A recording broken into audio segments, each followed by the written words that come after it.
निवडणूक होऊन गेल्यानंतर एका गावात लोकांनी सरकार केली की आम्ही असं मत टाकलं होतं पण तिथं निघालं नसतं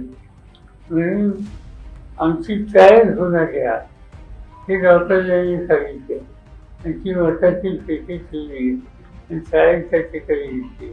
त्याच्यात काय गुन्हा पण हे तुम्ही करताना ॲक्शन घेतले गेले केसेस केल्या गेल्या आणि हे डेमॉन्स्ट्रेशन करून दिलं नाही त्याच्यामुळे शंका निर्माण आम्हाला असं दिसतं त्याचा दृष्टिकोन असा आहे की एकदम छोटी राज्य घेतली लहानकरी किंवा हरियाणा तशी छोटी राज्य घेतली तिथं काय करायचं ते कर आणि मोठी राज्य जी आहे त्या ठिकाणी हे उद्योग करतात आणि त्याचा परिणाम एकंदर लोकसभेच्या संख्येवर अशी शंका अनेकांच्या मनात